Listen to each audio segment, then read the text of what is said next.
Hey, welcome back to the channel. All right, the fun, cool, interesting, exciting wars are continuing, so I'm going to keep making these videos. We've got 4 fights to do today, including the very first time I'm taking my brand new, my latest rank 3 champion, Mr. Negative, to war. I'm pumped up to get into it. We're going up against NewN, one of the absolute best war alliances around. Shout out to KT1, White Mummy, and of course, MP Blaze. You all have been very helpful to me in a variety of ways. Thank you very much. All right, let's jump into this. We've got Human Torch, Mr. Negative, and Sorcerer Supreme going here. Human Torch is going to take this first fight against this white Magneto. We've got Buff, Imbalance, Blood in the Water, Divine Barrier, and Heal Block. I'm not going to be running Suicide Mastery, so I don't really need to worry about Heal Block. It's not a Mystic champion. I'm not nullifying, so I don't need to worry about Mystic. And he being white Mummy, being white Magneto, does energy damage. It's just going to help feed into what Torch wants to do, which is get the temperature high, get the smolders high. You can see that I'm even in Nova Flame already. I'm just going to block these. I'm really not worried about it. I know he has that Fury, but I think the real mistake could come from maybe trying to evade them. Every once in a while, I do mess up that SP1 evade there. We're just going to block them, go in, do my combos, and you can see this fight's really over. I don't even need to worry about the power drain or whatever's going on there because I'm not intending to throw specials. Anyway, it's going to cost me a potion to heal up Human Torch to take a fight later. Not worried about it. Not worried about it. Going up against NewN, the less deaths, the better. That's the same in any war. Okay, so I'm going to step this back here just a little bit. We're going up against this Window of Opportunity stun. Red Magneto. I've taken this fight quite a few times this season. I don't know if I've gotten a video on it yet with Sorcerer Supreme. You've seen me take it with Hercules. I'm intentionally going to start in this Blessing of Icon, and I'm also going to be using SP1 boost or an Advanced Power Back boost or Advanced Power boost. You're going to see that kind of work out here when I open. So it's really important to me that I do not stun him at all. And if I do, I do not want to hit him. So it's going to be completely stun immune. You're going to see how absolutely awesome, to borrow DLL's terminology, what an elegant option she is. I really do like that term. We're going to start with this SP1, and I'm going to be doing it to throw my SP1 as quickly as possible to get this landed. And it's going to put a slow on him. That's why I started in that pre-fight. And I want you to see that. You'll often hear me talk about it on streams or in videos. One of the greatest things about her slow is it starts immediately off of the throwing of it. We've now got that up. You can see that we are starting to store some runes. That's her passes in the upper left-hand corner. I accidentally stunned there. You saw I didn't attack in because I don't want to get hurt by that node.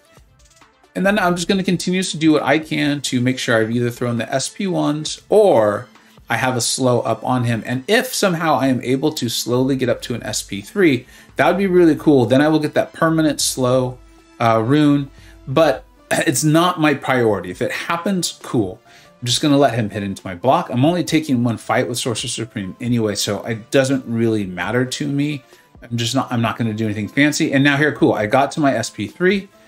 I got to the, I think it's called Icon's Ingenuity. It's the pink one, basically, all right? The pink one of her stances, let's call them, or modes, or what have you. I'm going to throw my SP3, which means I'm going to store the rune so that anytime I throw a special, I'm going to land a slow on him. And this fight was over regardless. I wasn't really concerned about it, but now it's even more over. It's over. So we're just going to keep on doing this. He's not going to go unstoppable when he lands his heavy or he goes to throw his heavy.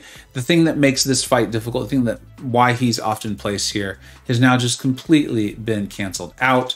And Sorcerer, yeah, she takes a few more seconds. She does. But she is so worth it, so awesome. You see the regen on the block. You don't even need to worry about evading these things. And she's got this fight down. I probably have like 3 or 4 of these takedowns now. And this one was by far the most smooth.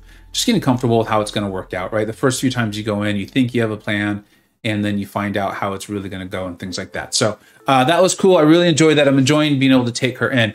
Now going in, we're using the pre-fight here. You can see I'm making sure Flame On is up. We're going against this Dragon Man. As you know, his power can get going a little crazy. Human Torch obviously has no power control abilities or something like that. This is the Window of Opportunity stun, Empowered Immunity. I'm, again, just going to do my best to play this stun immune. I don't really want to mess with it. I know I'm going to need an Indestructible boost or want to use one for my next fight anyway. So I'm going to go ahead and use that. You can see I was really concerned about the SP3. I was concerned about damage potentially getting out of the way, and then if I accidentally make a mistake or something like that. And the next fight with Mr. Negative was the big one for me. So we're going to block as many hits as possible here. Again, it's just feeding into what we want to do, being getting the temperature up in the smolders. I want to point this out here. You will see it come into play. Because I'm going to be blocking, I don't want to stun, I'm going to be baiting a lot of heavies, or it's just kind of going to the way it's going to work out. Against Dragon Man, you only need to back up once. You only need to back up once. It kind of helps you punish that heavy. Then also there, you don't need to stun him to make the power gain go away. Here, watch, see, or block it, it goes away. And then now I'm going to just get off the wall. I know I've got all those gray boosts going for me there, but see, there you go. Just back up once. You can go in and punish it, and you're going to see me do 5-hit combos, or at least 4 or 5, which you don't normally see with Torch, but I'm doing it to create room. And, you know, the longer that goes, the more my Nova Flames are doing damage on Dragon Man. So it just kind of worked out in my favor. I really wasn't worried about the quote-unquote negatives of landing an elongated combo there.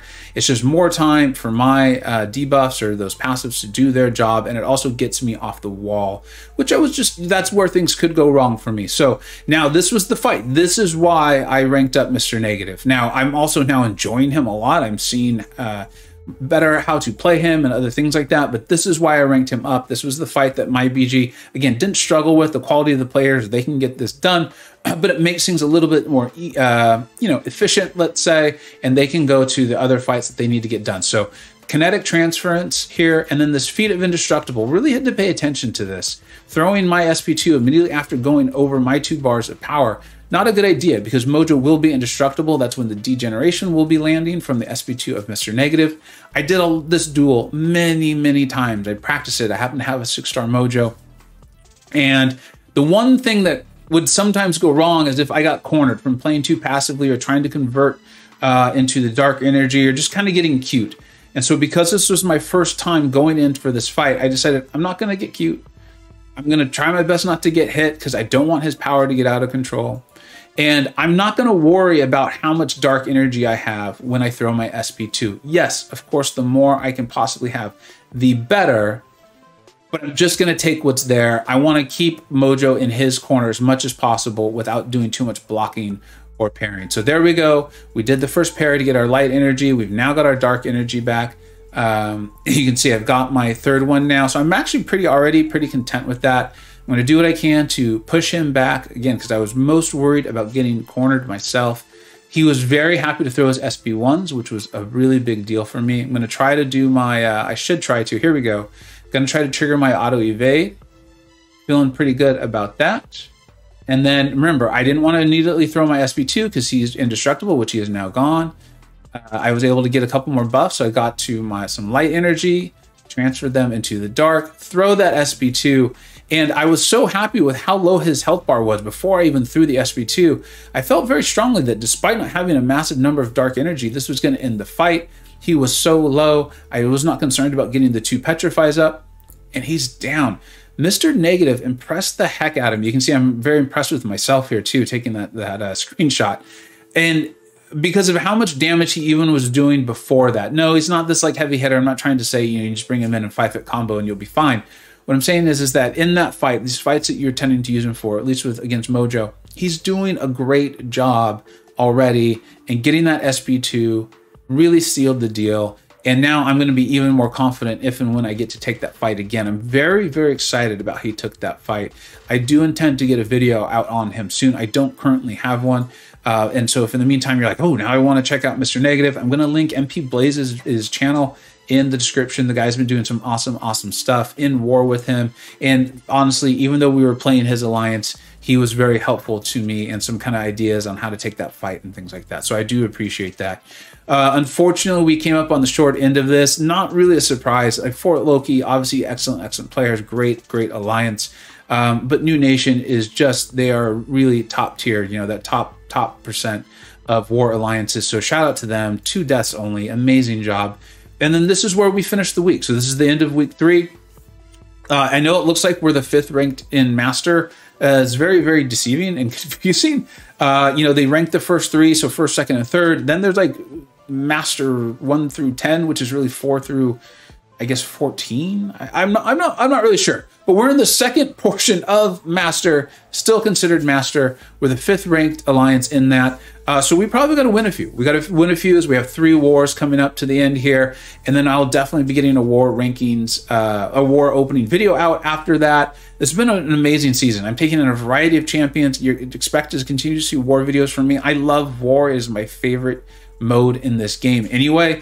And I feel like there's just so much to talk about, to learn. And then of course it is just exciting. Thank you so much for watching. If you have any questions, hit me up in the comment section. Let me know where you think I could improve, or something you're like, oh, wow, that's awesome. I did not know that, or just anything. I love chatting with you guys. Hope everyone's having a great day. Take care. I hope you either learned something, were entertained, or even better, a little bit of both. Don't forget to like, subscribe. Thanks so much for watching. Take care.